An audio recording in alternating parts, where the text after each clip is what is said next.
Velkommen til Olsens aktieanalyse. Vi har lige haft Smith, hvor vi så på en del forskellige aktier, I havde. Der var rigtig gode handler imellem.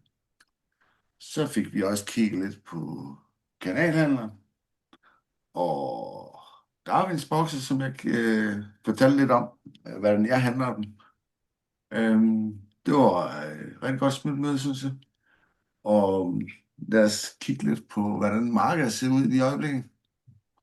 Og vi starter som sædvanligt tro på Spine. Se, hvad er det? Vel i øjeblikket. Kigger lidt ud på en længere bane, så har vi jo, kan vi sige, at med det haft et optur siden oktober 22 faktisk. Med nogle både små og større S-køber på vejen. Og det er også det, vi ser nu. Og hvor langt vi skal ned, det er jo altid svært. Men jeg tænker, vi skal længere ned. Sådan der. Og jeg tror, vi ikke lige i første omgang, men sådan inden for den nærmeste tid, håber jeg på, at vi kommer herned. Vi har noget modstand og noget her, så det kan være, at vi vender her nu. Men lad os nu se, om vi ikke skal lidt længere ned. QQQ. Det er lidt samme billede, vi ser. Som Spine. Og så skal vi jo Staksen.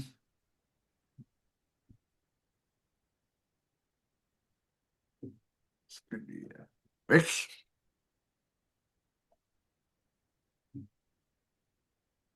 Staksen, den har jo haft en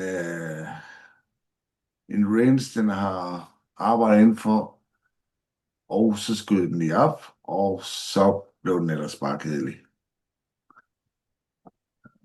Så skal vi have 25 med os. Sig 25. Ja, den er ikke specielt opmuntrende at se på lige i øjeblikket. Den skal i hvert fald længere ned.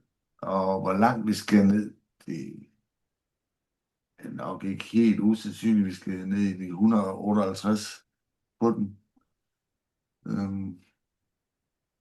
Så kig efter nogle sunde nogen på det danske marked, hvis I skal handle det danske marked. Så er der kommet nogle ønsker.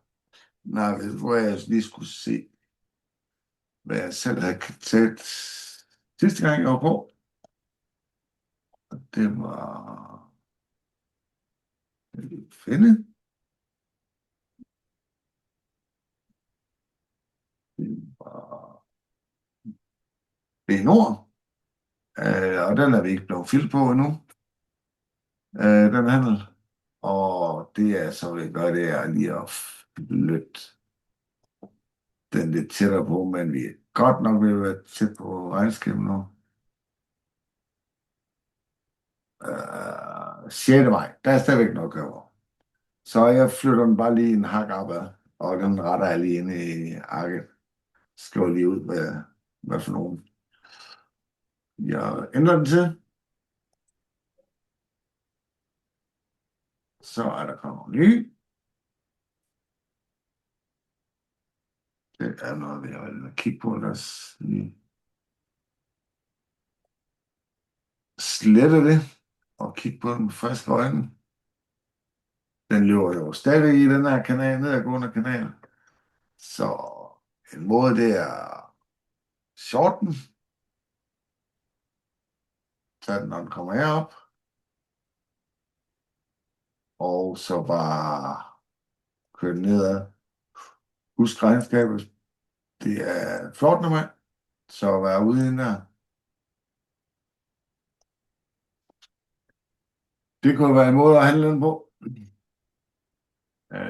Jeg ser ikke noget til at lave en lang handel på den i øjeblik. Men Også på, det er en ret billig aktie, så den kan springe meget i prisen. Microsoft, den er i hvert fald selv, hvad den er analyseret lidt på.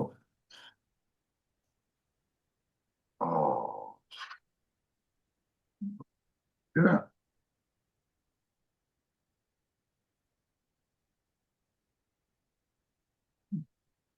Og hvis vi ser den lidt med de lange briller, jamen, så er den jo stadigvæk i en optrend, men kom herop og fik en dobbelt top, og så ville den ned. Øh, havde et gap her, som jeg selv sad og kiggede på, som jeg tænkte, jamen det er nok, da jeg skulle samle den op på. Øh, der. Tegne. Der. Så troede jeg, at den ville vente der. Det gjorde den så ikke. Så den fortsætter lidt ned. Og hvor har vi noget? Vi har noget sup- support hernede. Og de her områder, de er skal være noget. Øh, jeg vil se, at den vender, før jeg gør noget. Øh, og vi har regnskab slutningen af maj, 21. maj, så der er en til god tid. Øh, sige, det er jo en, på den lange bane skal den jo nok rette sig. Det er jo, vi bruger det alle sammen i hvert fald. Der er ikke noget, der ligesom siger, at jeg vil ind nu. Fordi vi har sådan flere punkter nedad, hvor det kan være, at det først hernede omkring den vinder. Eller her. Øh,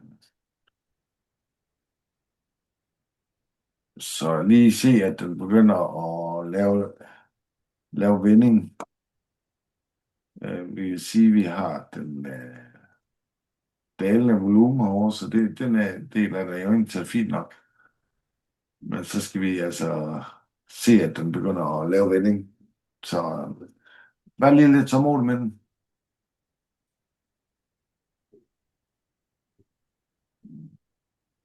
Det må være noget. Yes, yes. Short snack. Det er short snack. Thanks, son. Kan du lige smage op? Bare en. Mm. Og det var Nimbus Group. Lad os lige zoome lidt ud på den. Den er jo har fået et hug her omkring november 24. Så den kom stille og roligt op og laver nok kun noget større step her, tror jeg der. Um,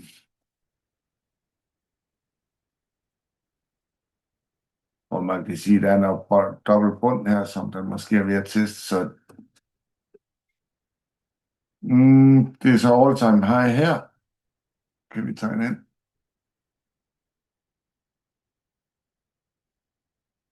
Så hvis man ikke tager all time high, skal man ikke lægge en handel på den. Men hvis man er ligeglad med det, så kunne man godt lægge. Men det er ikke en, der er sådan en must have for mig, den her. 29. april, så var jeg opmærksom på regnskaber. Og så kan man lægge den her op. Og der er godt nok for lidt i den. Øh, I min terminologi. Tegnet var forkert. Sådan der.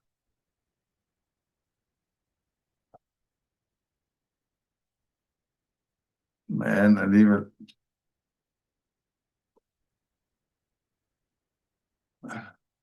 Jeg skal ikke have under 1,5 til 8. Tror vi på, at den kan gå derop? Ja, det er en, der tiltaler mig. Uber. Hold da op.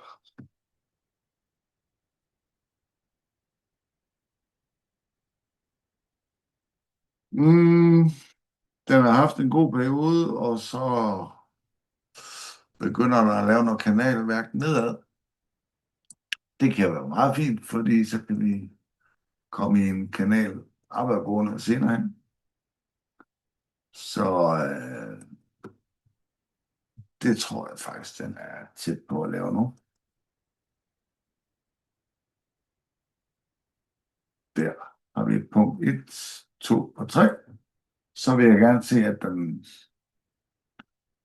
går ud i kanalen her, og så holder kanalen, så vil jeg lægge en handel ind der. Så det kunne og den vil jeg ikke lægge ind nu, hvis det er mig. Og det skal være efter regnskabet her. Nej, det fortæller mig. Så der kan godt nå at ske noget inden. Så, men jeg vil op og se, at den kommer ind i den nye kanal, før jeg tegner den færdig ind. Så hold øje med, om den kommer op i den nye kanal. Energy Fuels, det er en af mine egne. Jeg har handlet meget. Ja, hvad har den lavet på det sidste? Den lå jo meget flad længe, og så har skød den jo godt op, kom ned, op.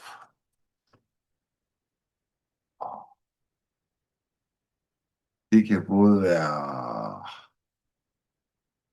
decideret kanal, men det tror jeg faktisk ikke, det er. Det vil godt være, hvornår har vi regnskab på den? Det har vi 7. maj, så vi har en lille måned at gøre godt med. Så vil jeg tegne noget op, sådan noget her. Skal vi se, vi skal lige ned under de sidste bunde der. Og så trækker du den. Og det er jo en, der kan springe meget, den her.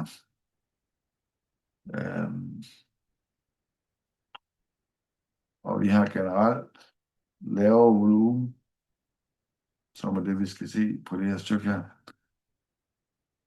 Så det kunne godt være sådan en der.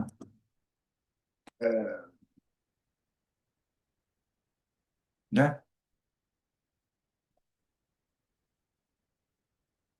Bayern AG. Nej, ingen anelse, hvad det er, men lad os kigge på den. Mm. Ja.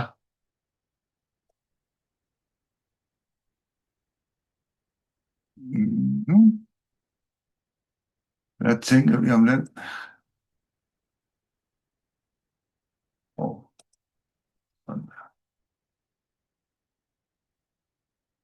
Den er jo en nedadgående trend i hvert fald, som den går op og tester en gang imellem. Så før den kommer på den anden side af den, vil jeg nok ikke gå ind. 12. marts, du skal i hvert fald også op over på den anden side. Øhm, og hvor mange? 2, 3. Så det kunne godt være tæt på faktisk, at den lige går herned, og så kommer den op og skyder opad. Hvis det er noget, man gerne vil ind i. Det er noget farma, kan jeg se. Er det en af selv, han ikke umiddelbart. Men man kan godt lave noget på den, på det her stykke her. Når den bryder over her, så er man nok ikke stoppe loss der. TKA. Ja.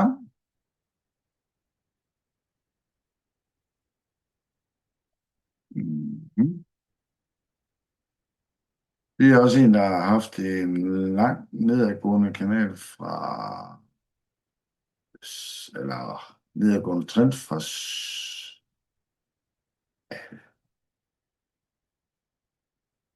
havde sit højdepunkt der i 17 til 24. Det går der også længere vent, hvis det går nedad hele tiden. Så ligesom vendt. Så der er meget upside i den, kan man sige. Om det der det er en S-curve, det vil jeg ikke sige. Det vil jeg mere sige, det er noget, der godt kan pege på den ved længere nede. Øhm,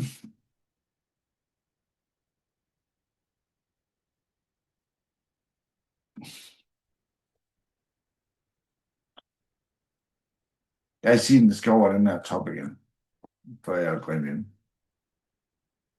Og pas på regnskabet, tolerance.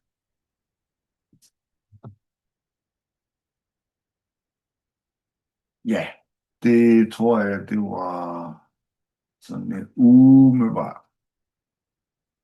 Øh, så kan man tage den som nogle af de der bokse eller det lignende. RWE.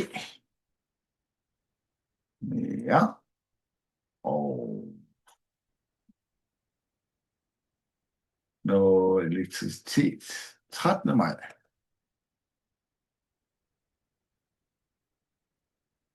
Og på den lidt længere bane, den er jo faktisk gået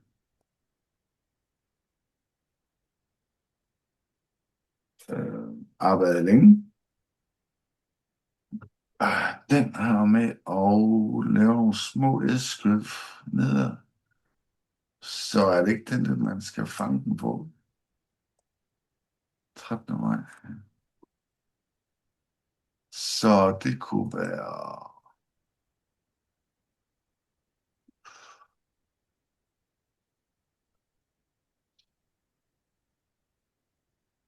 sådan noget der. Det er sådan en, man kommer rimelig hurtigt ind i. Så uden regnskabet. Læg den dernede.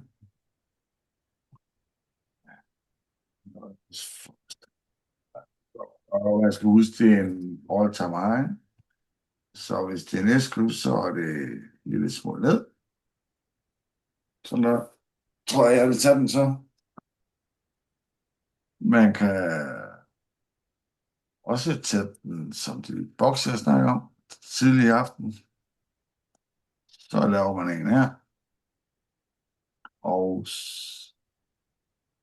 så når den bryder ud af boksen, så hopper man ind i den.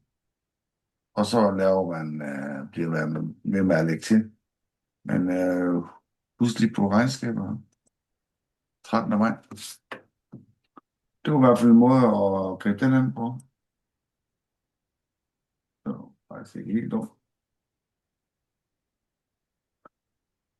Det var den sidder før. Holder den.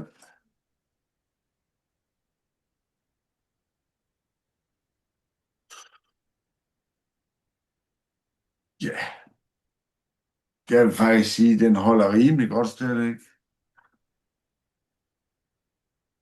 Kommer ned og tester kanaler, eller bunden nogle gange, og været oppe og teste toppen. Nu, om den er ved at lave noget sidelæns her. Det skal i hvert fald lige ud af det der range der. Så vil jeg hellere lige tage den lidt over kanalbunden. Men vi har regnskab den 4. maj.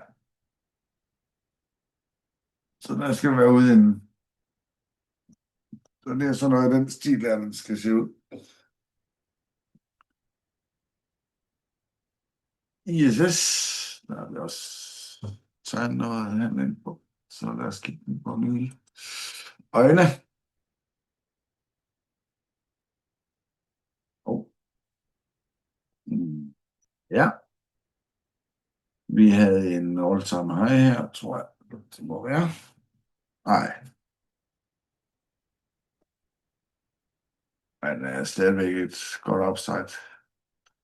Og den har vi...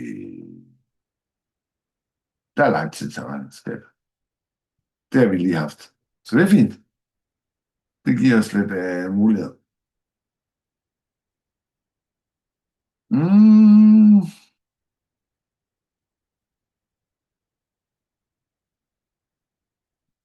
der er mulighed for at tegne to grader.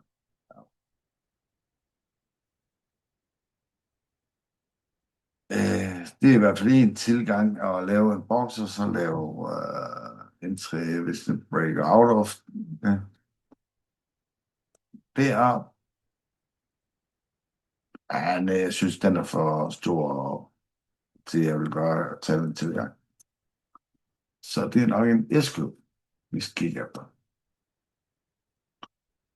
Så hvis den kommer herop, og så skal vi tage den lidt tilbage der. Så det er nok sådan noget i den her stil. Og hvis vi ligger stop loss på sidste S-klub, og så trækker den op, så må vi se, hvor meget vi kan trække den op, eller tage den med. Den var ikke helt dum.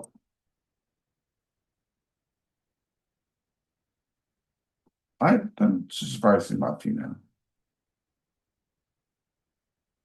Så når det se, det ved jeg godt nok ikke lige hvad. Men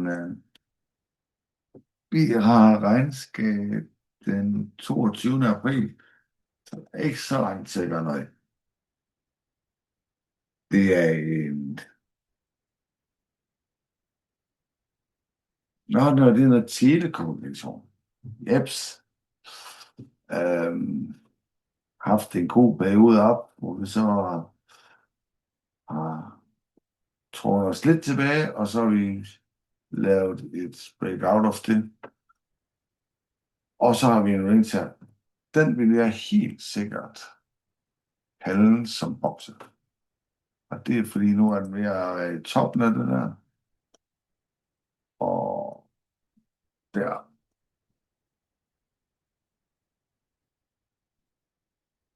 Også fordi vi kommer ikke ind i den, hvis den ikke bryder op. Det kan være dejligt at ikke komme ind, hvis den bare falder direkte i gulvet. Og vi har regnskab den 22. april. Og hvis vi kigger på volumen, så har vi normalt faldende her, og så har vi ja, det der lys. Der. Ja, der har vi et stort spike på volumen op. Godt indikerer, at der er man ved at være noget bund. Og vi har jo faktisk en dobbelt bund på den også. Så den synes jeg faktisk, den er meget interessant. Rigtig fint altså. Og det så det tror jeg, det er en forkert ticker, jeg har fået fat i. I må lige give mig, hvad det er for en, så vi kan kigge på den næste gang. Danske Bank. Jeg har selv kigget på, tror jeg. I hvert fald analyseret sidste gang, tror jeg. Men lad os kigge på den med første øjne. Ja, den har jo haft en... Vi snakker lidt om der er nogen, der er bedre til at gå i kanaler end andre. Der kan man i hvert fald sige, at Danske Bank, den er vanvittigt god til det. Den her ser jeg to muligheder i, eller to setup i. Egentlig er sådan der. Og så vil jeg tage den på et breakout derfra. Vi ser, hvornår regnskab er. 30. april. Oh.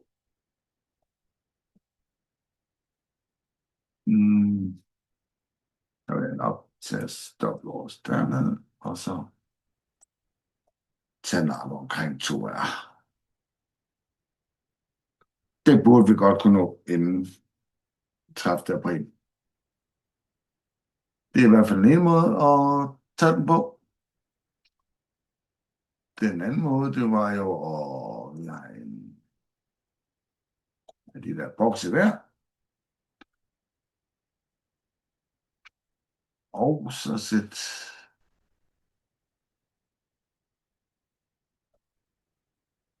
dit entry over den. Den bliver dårligere. Han generelt på den her tilgang, på den her. Der får du kun 1,5, og den får du 2 på. Så den skal man ikke tage som Darwins-box. Den skal du tage på breakout of that. Så breakout han. Det var faktisk også meget fint. Den er til ud til, den der godt kunne være noget. Så en, der hedder CR og CL. Har ingen anelse om, hvad det er. Men den er ikke ret gammel i hvert fald. Fra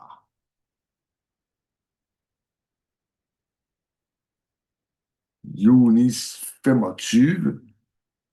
Øh, ikke noget, jeg selv vil have. Kan det virkelig passe væk, eller? Hvad kan vi se, den gør?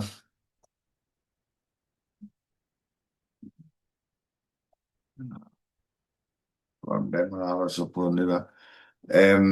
Den ved jeg ikke lige, hvordan jeg skulle håndtere selv. Så var der første. Den har i hvert fald nok set på nogle gange. Skal vi prøve at kigge på den med friske øjne.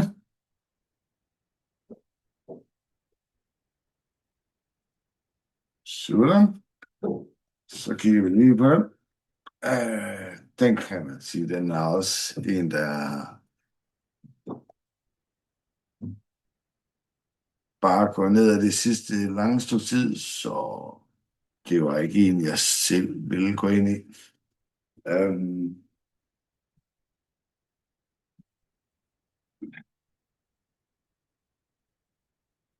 Man kan også sige, hvornår har vi regnskab? Det har vi den 6. maj, så det er ikke det, der gør det.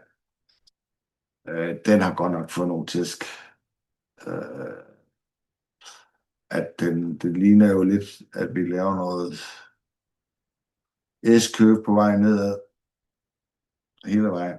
Så det er nok det, vi skal forvente, den fortsætter med. Skulle vi se, om der var noget officielt handel, vi ville kaste os ud i dag? Det var mere, hvis det var short. Microsoft, det skulle vi vente på.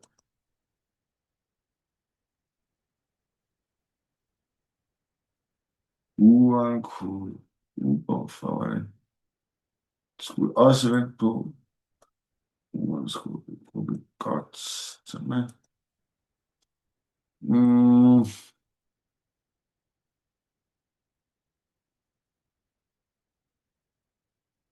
Kigger. Så er der Danske Bank. Korean. Den synes faktisk er lidt fint.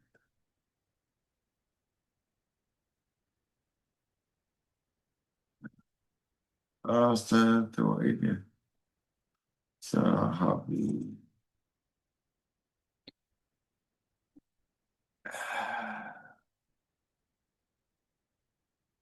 Dansk Bank og ISS. Så er jeg nok mest til Danske Bank. Så har vi en dansker i hvert fald.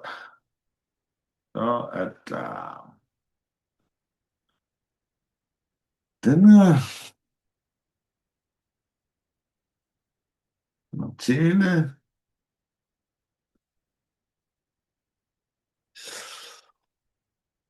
Uran vil jeg nok ikke ligge som en officiel handel, fordi det er meget volatilt.